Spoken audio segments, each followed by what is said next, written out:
Este eu acho que é o caso mais diabólico que eu trago aqui no canal. E isso porque é semelhante ao caso do Jeffrey Epstein dos Estados Unidos, onde vocês tinham grande tráfico ali de vocês sabem o que, né? Eu nem sei como eu vou ler o título dessa matéria, porque essa matéria faz relação ao Jeffrey Epstein japonês. E teve um caso semelhante aqui, que ele está relacionado a grandes figuras poderosas aqui do Japão. Então vocês vão entender nesse vídeo esse caso específico do Jeffrey Epstein japonês e o porquê que esse caso ele é meio que lembrado vez ou outra, mesmo ele tendo acontecido cerca de 30 anos atrás. Eu acho que é uns quase 30 anos mais ou menos. Foi um caso antigo. Só que vira e mexe, eu vejo alguém comentando ou uma notícia falando a respeito. E essa matéria é a prova de que ainda existe pessoas poderosas aqui no Japão conseguindo fazer esse tipo de servicinho, como posso dizer, servicinho diabólico. E, bom, a matéria ela saiu no Sankei, o jornal Sankei, e a matéria é basicamente só uma notificação de da gente fazer a nossa parte, de avisar, porque essa, bom, ao título, né? A All Nippon Airways, que é conhecida como ANA, e a Japan Airlines reforçam as medidas contra o tráfico de pessoas que utilizam rotas aéreas, após alegações de que essas são usadas para trabalhos ilegais e exploração daquele tipo. Então, a matéria saiu no dia 27 de julho de 2026, às 13h46 da tarde, se vocês quiserem pesquisar depois.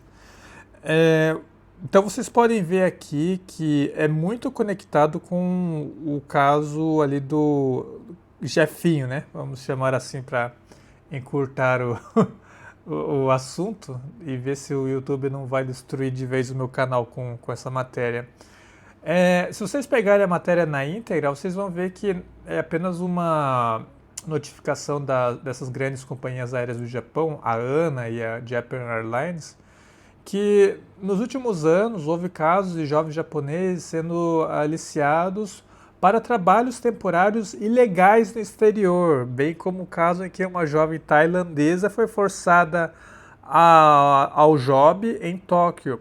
Tomoko Hoya, executiva da ANA Holdings, afirmou: se você acha que algo está errado, por favor denuncie, mesmo que pareça intromissão.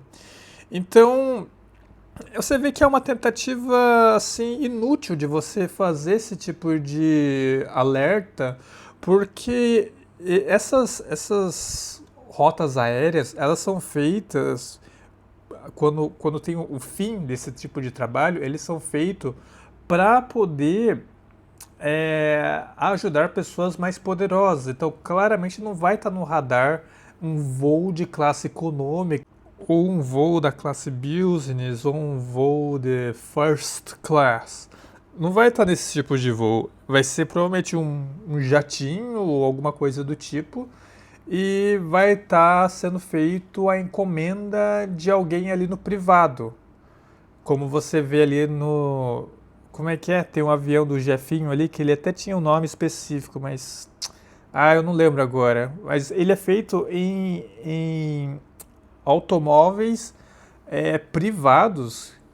Então não tem bem como você fazer um controle ali através de uma companhia específica. Elas podem até alertar, mas dificilmente alguém, né, talvez alguém de menos poder faça esse tipo de coisa. Mas as grandes mentes por trás que eu vou mencionar aqui, dificilmente não vai utilizar esse meio. É muito assim, faixa branca usar esse tipo de meio para fazer esse tipo de atividade. A matéria fala aqui, ó, o tráfico de pessoas por vezes utiliza viagens aéreas e caracteriza por comportamentos como desconhecido do propósito da viagem ou do destino e recusa em falar com os acompanhantes. Ambas as companhias aéreas apelam à população para que denuncie quaisquer passageiros suspeitos. Então, tem pessoas que fazem esse tipo de coisa e ficam meio que quietos quando descoberto, eles se recusam a falar do propósito que eles estão fazendo na viagem. Aí, cara, é assim, pessoas que estão faixa branca, não tem nenhuma ligação com algum tipo de grande gangue, né? Gangue mais poderosa. E no caso que eu tô falando, é um caso que aconteceu há uns 30 anos, que foi ligado a um jovem, eu não lembro se é jovem, eu não lembro exatamente da idade dele, mas o nome dele era Kotaro Yoshizato. Eu acho que quem acompanha esses casos aí deve conhecer essa figura. E essa figura, ela basicamente foi de arrasta, né? Quando o policial chegou na casa dele, ele já tinha se auto churrascado, literalmente churrascado, ele botou fogo nele mesmo. E quem denunciou foi duas menininhas de 11 e 12 anos que conseguiram fugir do quarto dele e foram até um tio vendedor de flor, alguma coisa assim. O tio ele foi ver o que aconteceu no quarto que eles fugiram e acharam o Kotaro ali chamuscado, né? Já tinha virado um churrasquinho. E esse cara, ele trabalhava num bar que ficava ali no... Você sabe onde, né? O famoso Kabuki. E esse bar, ele se chamava Petit Angel, que significa, bom, vocês sabem, anjo pequenininho. Faz referência ao você sabe o que, né?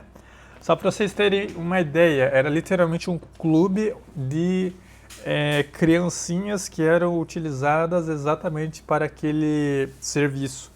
E as matérias que falavam a respeito disso, bom, eu fui atrás dos youtubers que relataram os jornais que saíram esse caso, mencionava bastante que esse cara, ele fazia o mesmo esquema do Jefinho. Ele chamava a pessoa para um trabalho, oferecendo uma boa quantia em dinheiro, falava, olha, faz uma massagem aqui para mim e aí eu te dou um dinheiro, eu te dou alguma coisa bacana para você. E aí, de dinheirinho em dinheirinho, ele acabava aprisionando essas crianças nesses tipos de serviços um pouco mais extremos, né? Que está sendo chamado de serviço ilegal. Nesses serviços acontecia aí de tudo, né?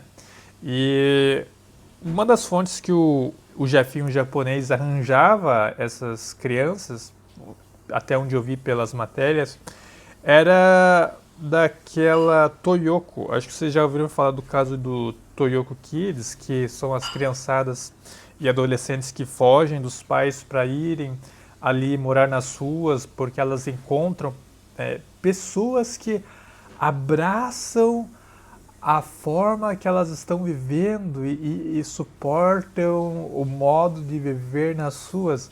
Cara, isso aí é literalmente o prato cheio desse tipo de cara, predador, né? Que tá ali só na espera de pescar umas criancinhas. Então ele, até onde foi feito as investigações, descobriram que a prática desse cara era pegar as criancinhas por este meio, ali nos Toyokos. E o que aconteceu no final, né, com esse bar aí? O bar ele ainda existe. Eu acho que eu até peguei o endereço desse local. Se vocês quiserem que eu vá até lá e faça uma reportagem, eu mesmo considerem fazer os donates aí, eu não vou arriscar minha vida por nada. Mas se vocês quiserem que eu vá até lá filmar o local, e se ele existe e se está operando ainda, deixa aí nos comentários. Mas segundo o Google ainda existe, eu dei uma checada. Eu confesso que eu fiquei curioso de chegar ali e dar uma checada para ver se tem algo rolando ainda. Mas você vê que só pelo fato do bar ainda existir e estar por ali, sem nenhum tipo de demolição ou alguma atuação da polícia feita, é bem suspeito, né? Mas é o desesperado do bairro mais famoso aí por conter integrantes da Yakuza. Agora, qual que foi o final da investigação? O final da primeira investigação, eu já vou falar da segunda, foi referente à lista de clientes. A lista de clientes, você não tinha exatamente o nome de cada pessoa, tinha um pseudônimo ali, né, um nome falso. É tipo um apelidinho assim carinhoso para os gangsters. Por exemplo, o PCC você tem. Ai, cara, eu não lembro o nome dos camaradas do PCC, mas você tem uns apelidos estranhos, sei lá, pé sujo, tô inventando aqui, né? Mas vocês sacaram, tem os apelidos ali que eles dão entre eles pra identificar porque a pessoa ela é tão, assim, poderosa e influente que ela não quer se arriscar de se expor. Só que eles marcavam o cargo deles, tipo, que trabalho que eles faziam. É, assim, tinha que ser sistema japonês, cara. Você pega uma enxurrada de dados, às vezes você nem precisa daquele dado, mas você quer porque quer registrar. E aí eles pegaram a lista de cargos. E aí tinha médico, tinha políticos de baixo, de alto escalão, tinha, como é que é? Pessoa famosa envolvida, tinha ali. Cara, esse aí foi o mais louco. Família Imperial, cara. Integrantes da família Imperial estavam ali, nessa lista. Então, era um caso que foi absurdamente chocante, assim, gritante. Obviamente não chegou no Brasil essa notícia, pelo menos para mim, que tinha, sei lá, 20, 30 anos atrás, eu era uma criança e nem imaginava o que era o Japão. Se não ficou exposto naquela época, é porque muita gente pagou muita grana para abafar. Porque o que aconteceu? Depois que saiu essa lista, a investigação ela altamente encerrou. Ninguém mais falou mais nada a respeito. E a desculpa que deram para falar desse encerramento foi que você não tinha como acusar a pessoa que se auto-churrascou porque ela já não estava mais viva. Então a gente vai encerrar por aqui porque não dá mais para concluir mais nada. O principal acusado já está falecido. Assim acabou a investigação oficial. Só que, é claro, obviamente, você tinha pessoas que não curtiram esse tipo de encerramento. Tem japoneses sérios, jornalistas aqui, que quiseram botar o dedo nessa colmeia para ver nesse vespeiro, né, para ver o que estava rolando. E aí teve eu não lembro o nome desse cara agora, só que ele foi fazer uma pesquisa individual. Ele mesmo foi até os locais, coletou material, começou a escrever livros a respeito do caso. Só que descobriram ele. É, assim, foi alguém da gangue em si que descobriu ele. E o cara foi de arrasta também. Arrastaram ele. E foi o último corajoso que teve, assim, culhões de peitar toda essa gangue e tentar descobrir alguma coisa a respeito desse caso. Então, não apenas o governo oficialmente cancelou as investigações que estavam sendo feitas, como também ele, assim, dessa vez não é o governo, né? Mas como também qualquer pessoa que se atrevesse a investigar esse caso tinha alto risco de ser levado de arrasta. Então, infelizmente, este caso aí ele acabou ficando muito tenebroso para qualquer um querer desafiar, justamente pela lista de pessoas que tem ali. São pessoas muito poderosas que podem facilmente apagar a sua vida e nada acontecer, assim como aconteceu com um jornalista. Então, virou um caso assim, entre parênteses. As pessoas conhecem, só que não mencionam. É como se fosse o PCC aí do Brasil. Todo mundo sabe que eles existem, ninguém faz nada, porque ninguém tem culhões o suficiente de chegar junto com as grandes cabeças envolvidas, que podem até incluir o governo.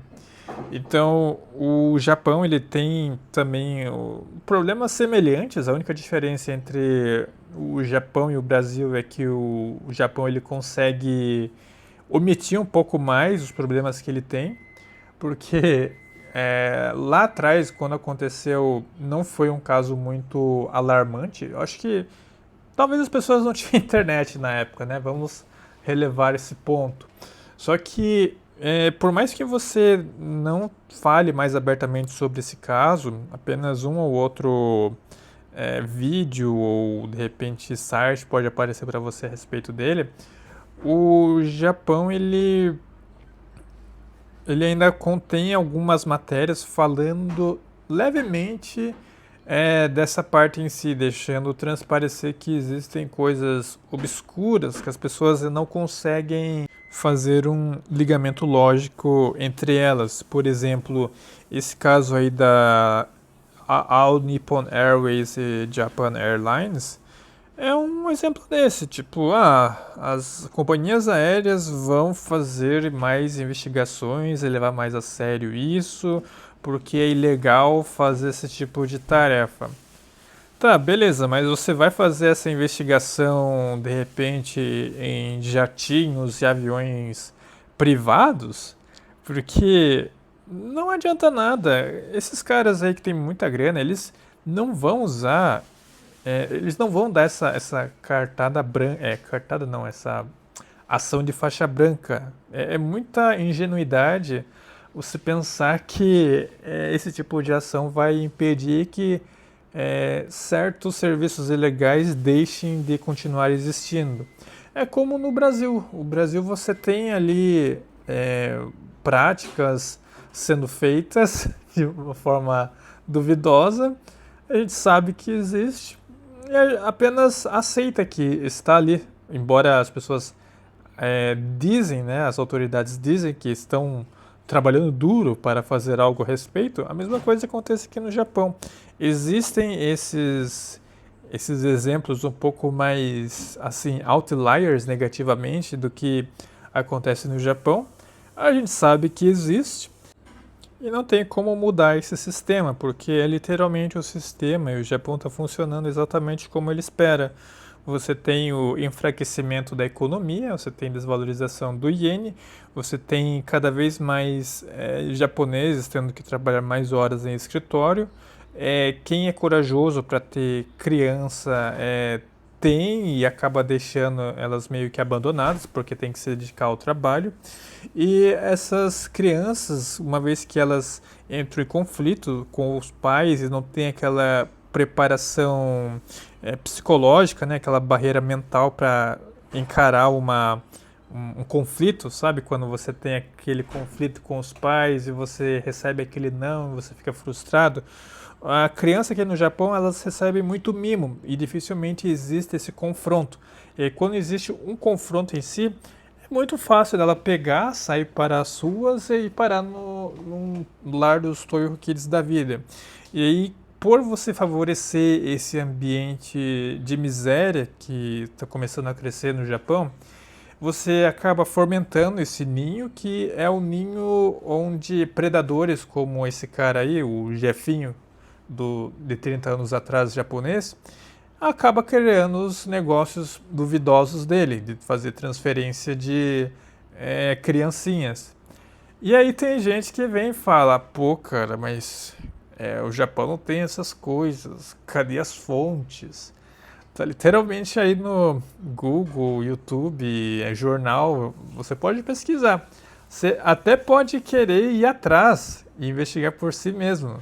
Aí, se você vai voltar vivo ou não, é outros 500. Mas enfim, essa é a matéria diabólica e tenebrosa que eu queria trazer aqui para vocês, porque a matéria ela deu margem para isso, né? Ela não trouxe todos esses detalhes, obviamente, só quer mostrar que o Japão ele é seguro fazer aquela como é que é? Tatemai.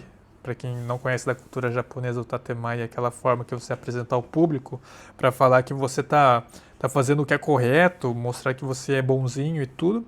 Só que por baixo dos panos, cara, é igual a barriga do Homer, aquele meme lá do Homer dos Simpsons, que ele pendurou toda a banha dele nas costas.